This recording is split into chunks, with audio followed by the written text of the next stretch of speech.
we know that the Britishers had come to the Indian subcontinent initially as traders, and then they went on to colonizing this entire subcontinent. They went on to establishing their rule and dominion on the Indian masses. Now we know that it were the Battle of Plassey, which was fought in 1757, and the Battle of Buxar, which was fought in 1764, that made it easy for the East India Company to gain control and power over the Indian subcontinent. Now what they had in mind initially was expansionist policy, because they wanted to extend their control over the masses as well as the lands. They were earning huge amounts of revenue from trading with the Indian subcontinent as well. Raw materials were taken from the Indian subcontinent to England, where finished goods were produced, and those finished goods then filled the Indian markets. So this is how the Britishers had established their rule in the subcontinent. But political domination was not enough for them. What they wanted to do was culturally dominate the Indians as well. They wanted to not just influence but dominate the Indians' ways of living, their food habits, their attires, their education systems, their culture in its entirety. And because of this influence of the Britishers on the Indian culture, that we still feel the imprints of British culture in the Indian society in ways more than one. Well, in this series of lessons, we will be learning how the Britishers had come to the Indian subcontinent to hegemonize or establish cultural hegemony here. They wanted to extend the rule of their culture on the Indian masses as well. In this lesson, to be very specific, we will be focusing on how a new school of thought emerged around this time in the 19th century and how it led to various developments in British India. So let us now begin this discussion on the growth of Orientalist thought in India. We just mentioned this point that the Britishers wanted to dominate the culture of the Indian masses as well. Now, why do you think did they want to do so? Wasn't political and territorial influence that they exercised on the Indian masses enough for them?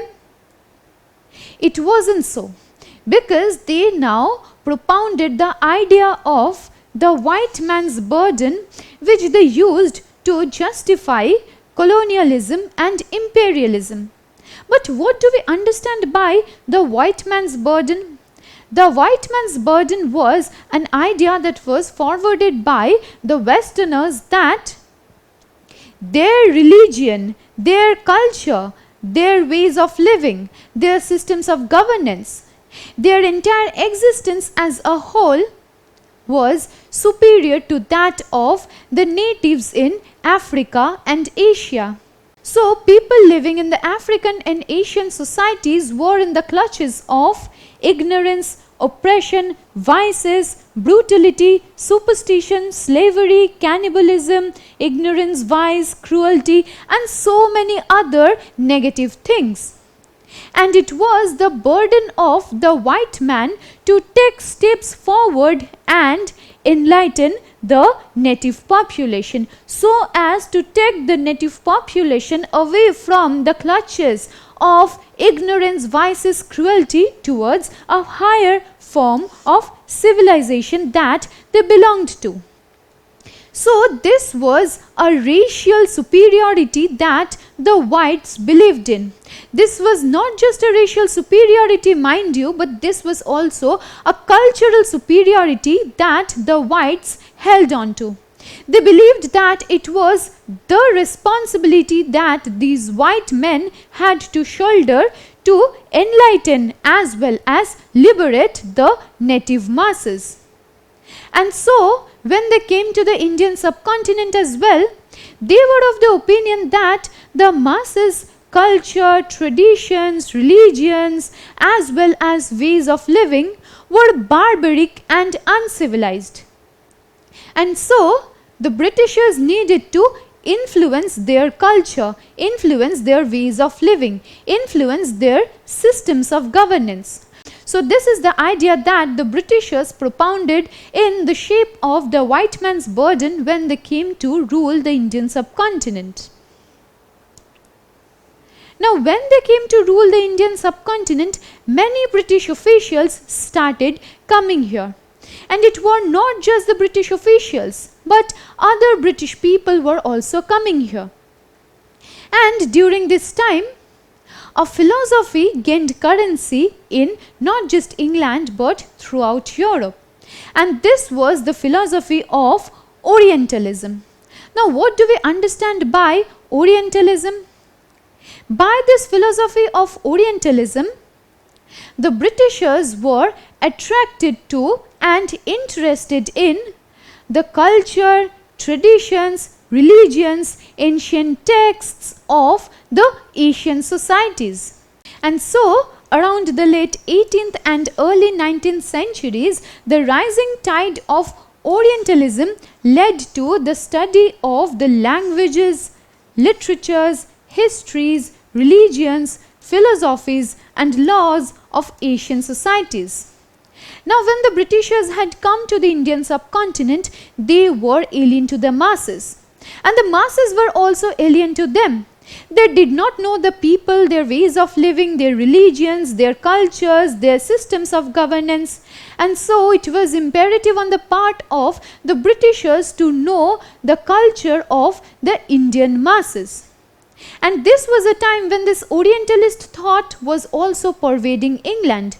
So the Britishers came here with the intention of studying the language, literature, history, religion, philosophy, law of the Indian societies. And it is this rising tide of Orientalism that now started inspiring and influencing many British officials who came to the subcontinent. So, Orientalist scholars as well as administrators were of the opinion that India should be ruled according to its own traditions and laws. Now, why do you think did they think of this idea? This is because the Britishers knew that their administrative systems, their laws, their religion, their literatures, their languages were alien to the Indian masses. And if the administrative systems, if the traditions, if the laws of the Indian masses were suddenly replaced by a foreign and alien culture, then the Indian masses might be filled with resentment and disappointment. And in order to win over the heart of the masses, these Orientalist scholars and administrators were of the opinion that India should be ruled according to its own traditions and laws. So, many Orientalists now started coming to the Indian subcontinent. All they wanted to do was explore ancient texts, because they needed to familiarize themselves with the people and their culture, with the literature that has been produced here, with the languages that the people here spoke. And without knowing the culture of the people, it would be impossible for the Britishers to influence and impose their culture on the people. So at the foundation of this entire imperialist mission was the very idea of familiarizing oneself with the native culture. And this is what the Britishers were wanting to do. And at the same time, the Orientalists also revered the literatures, the languages of the Indian societies. Now, exploration of these ancient texts also helped them understand the meaning of these texts. Because without knowing the traditions, without knowing the past of these people, the Britishers would always remain foreign and alien to them. At the same time, they also started translating them and making their own findings known to others. It was also important to translate the ancient Indian texts from the vernacular languages to English.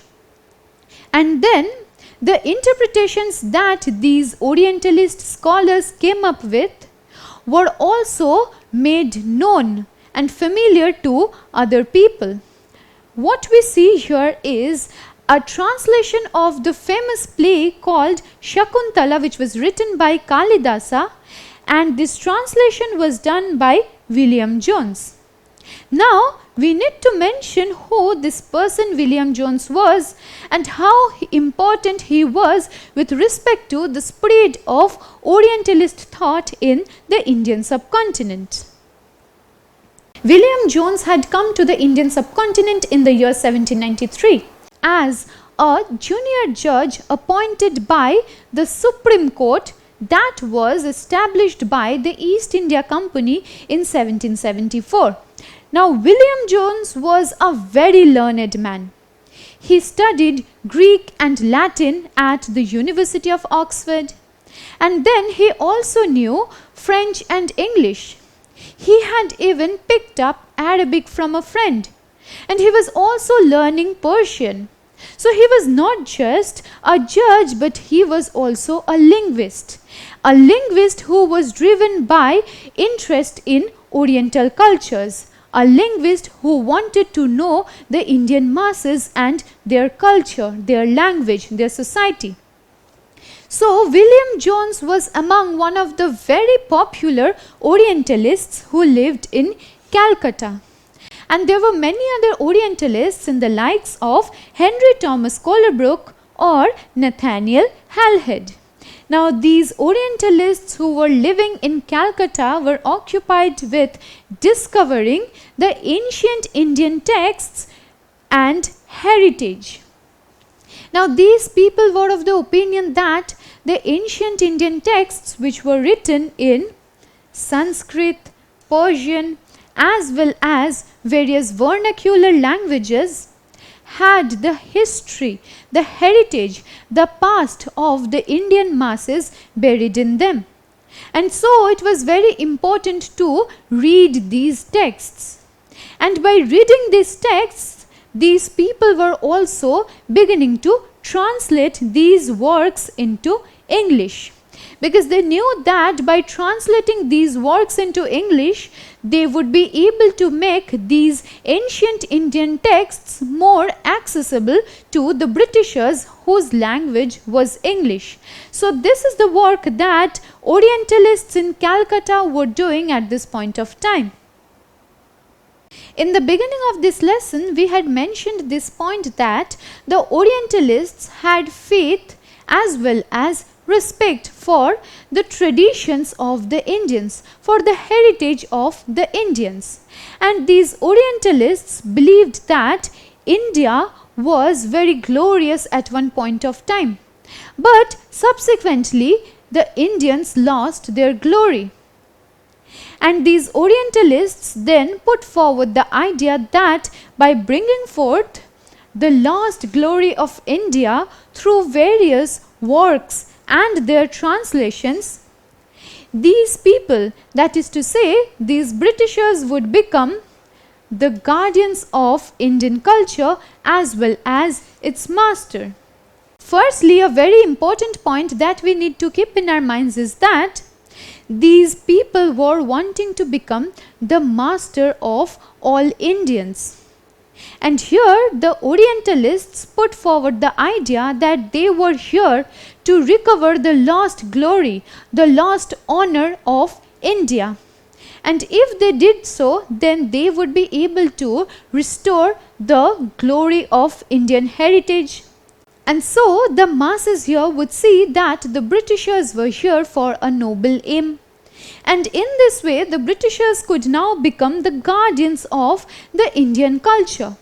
They could also master the same, because upon learning and devoting their time to translating these texts, these works, the Britishers would also master Indian tradition and culture. So this is an idea that was put forward by the Orientalists. And so the Orientalists now gathered together, and under the guidance as well as the leadership of William Jones, the Asiatic Society was established in 1784, and it was meant to encourage Oriental studies in the subcontinent. So the Asiatic Society in Calcutta was established in the year 1784. And a journal also came out subsequently that came to be known as Asiatic Researches. So all these were devoted to the studying of the Oriental languages, cultures, literatures, histories, the Oriental studies, so to speak.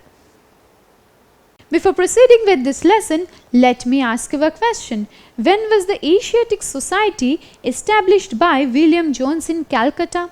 Was it established in 1788, 1784, 1782 or in 1780? Well, the correct answer is 1784.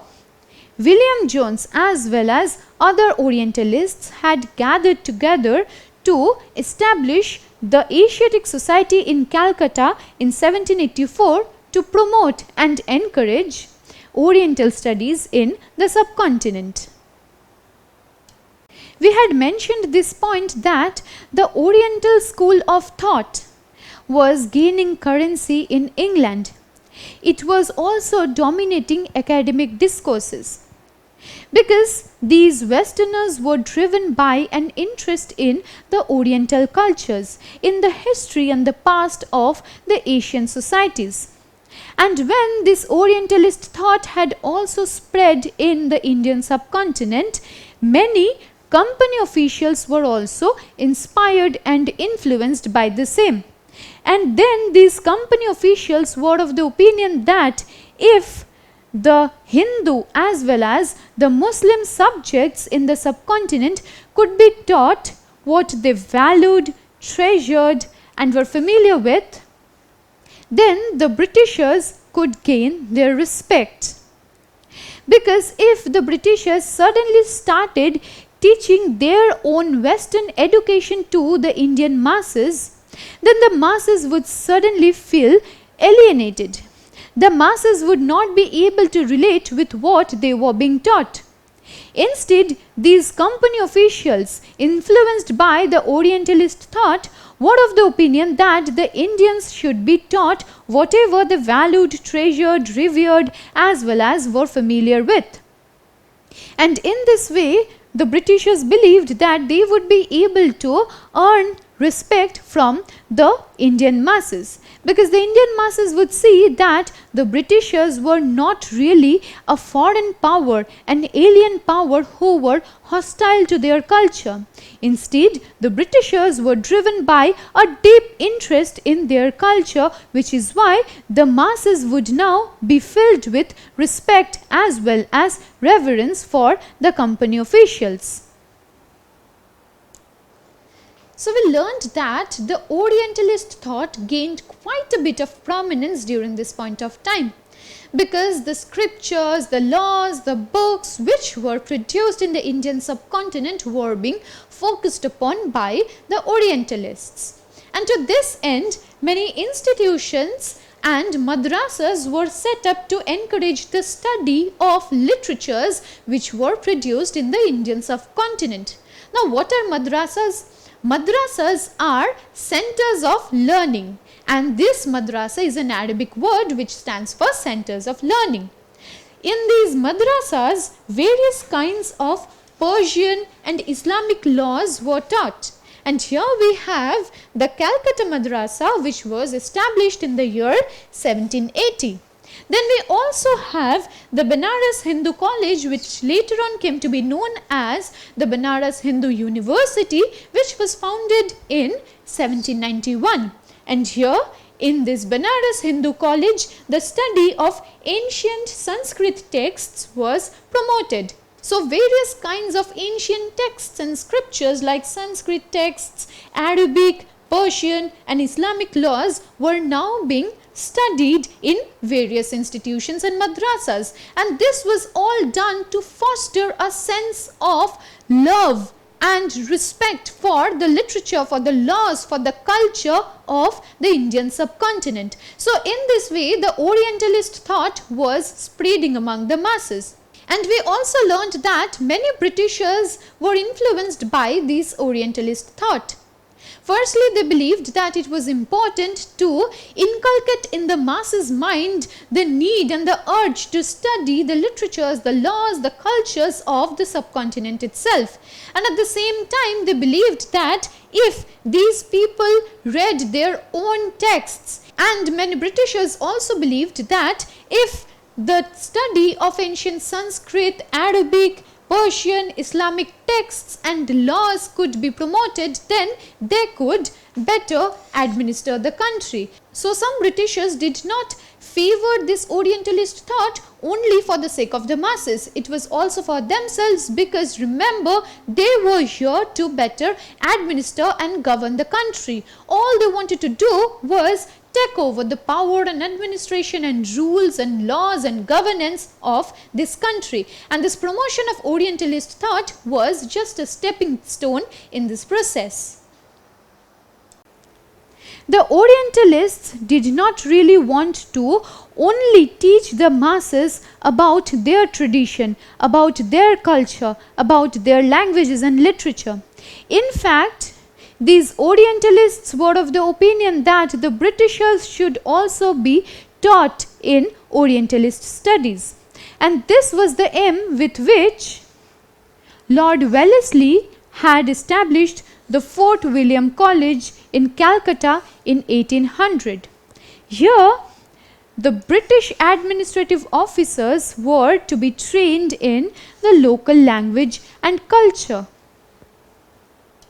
Now, after this institution was founded, many books were translated from Sanskrit, Arabic, Persian, Bengali, Hindi and Urdu into English at this institution.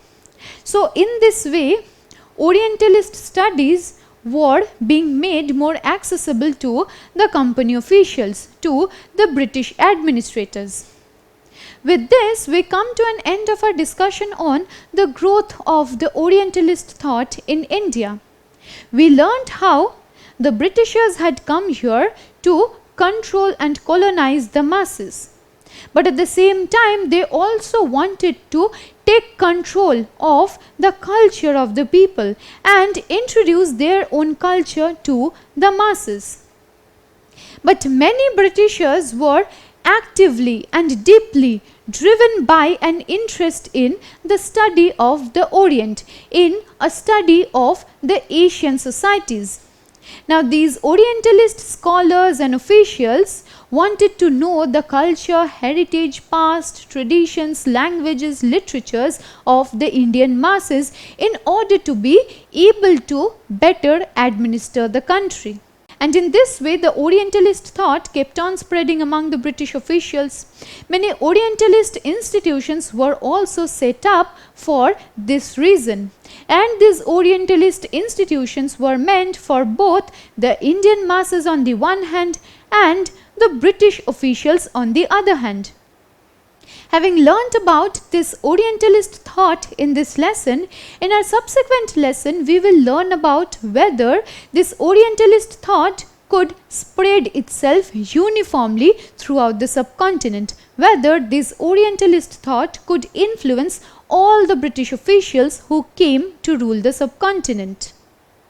Don't forget to subscribe to our channel and hit the bell icon. You can also register for free at DeltaStep.com or download the DeltaStep app to learn one-to-one with our amazing teachers or to get access to all our 5,000 plus amazing videos as per your school syllabus. Master each topic with our adaptive practice technology. Get million plus questions with step-by-step solutions and unlimited mock tests. Get all your doubts resolved instantly. Learn via games and win amazing prizes like PlayStations and iPads. So at DeltaStep, learning is not just fun and easy, it's rewarding too. So register for free now.